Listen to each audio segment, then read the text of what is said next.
membaca Alkitab setiap hari bersama dengan Sektor 5 GKI Resu. Jadwal hari ini dari 1 Korintus 12. Demikian bunyinya. Bagian yang pertama diberi judul rupa-rupa karunia tetapi satu roh. Mulai ayat 1. Sekarang tentang karunia-karunia roh. Aku mau, saudara, supaya kamu mengetahui kebenarannya. Kamu tahu bahwa pada waktu kamu masih belum mengenal Allah, kamu tanpa berpikir ditarik kepada berhala-berhala yang bisu. Karena itu, aku mau meyakinkan kamu bahwa tidak ada seorang pun yang berkata-kata oleh Roh Allah dapat berkata, terkutuklah Yesus. Dan tidak ada seorang pun yang dapat mengaku Yesus adalah Tuhan selain oleh Roh Kudus. Ada rupa-rupa karunia tetapi satu roh. Dan ada rupa-rupa pelayanan tetapi satu Tuhan.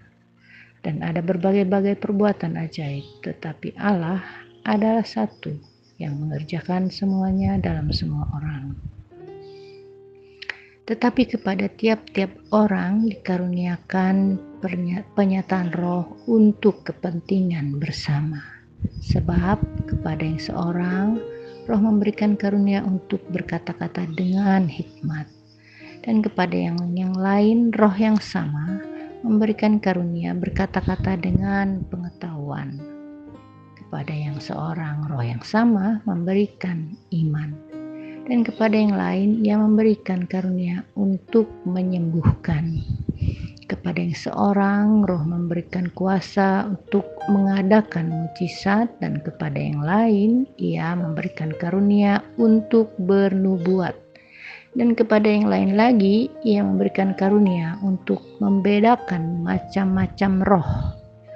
Kepada yang seorang yang memberikan karunia untuk berkata-kata dengan bahasa roh, dan kepada yang lain ia memberikan karunia untuk menafsirkan bahasa roh itu.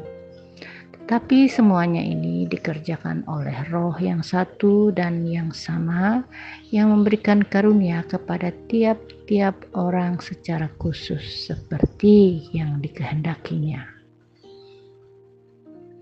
Bagian selanjutnya diberi judul banyak anggota tetapi satu tubuh. Mulai ayat 12.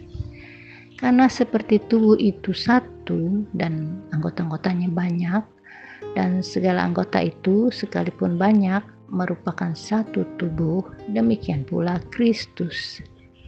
Sebab dalam satu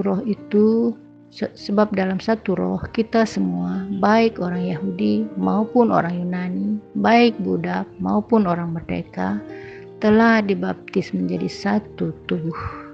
Dan kita semua diberi minum dari satu roh.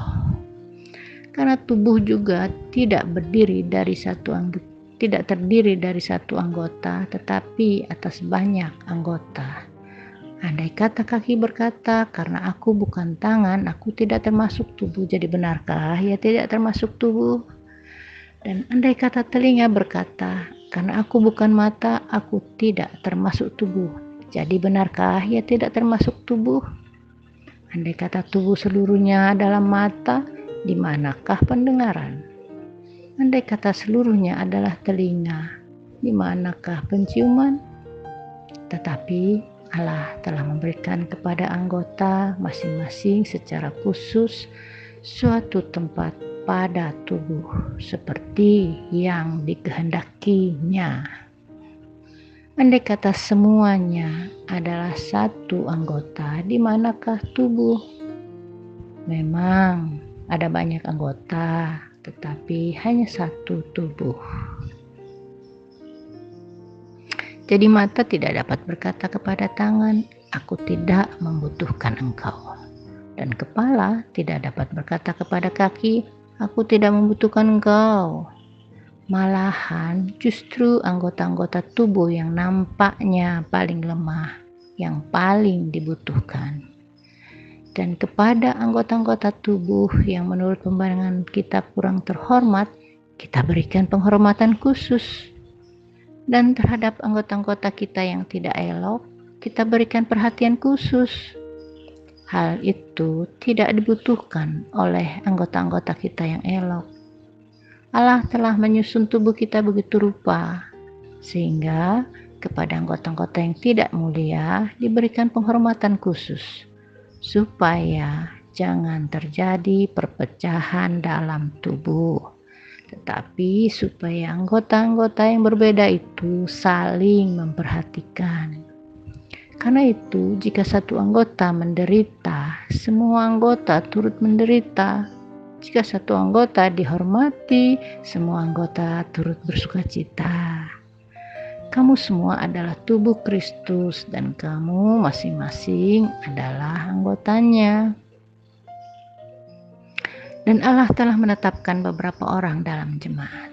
Pertama, sebagai rasul. Kedua, sebagai nabi. Ketiga, sebagai pengajar. Selanjutnya, mereka yang mendapat karunia untuk mengadakan mujizat, untuk menyembuhkan, untuk melayani, untuk memimpin, dan untuk berkata-kata dalam bahasa roh. Adakah mereka semua rasul atau nabi atau pengajar? Adakah mereka semua mendapat karunia untuk mengadakan mujizat? Atau untuk menyembuhkan? Atau untuk berkata-kata dalam bahasa roh? Atau untuk menafsirkan bahasa roh? Jadi, berusahalah untuk memperoleh karunia-karunia yang paling utama, dan aku menunjukkan kepadamu jalan yang lebih utama lagi. Demikian pembacaan Alkitab hari ini. Semoga kita tetap tekun membaca dan merenungkan makna yang disampaikan dalam bacaan kita tadi, supaya kita bisa melakukannya dalam kehidupan kita sehari-hari seturut dengan kehendak Tuhan yang Maha Kasih dan Maha Kuasa. Amin.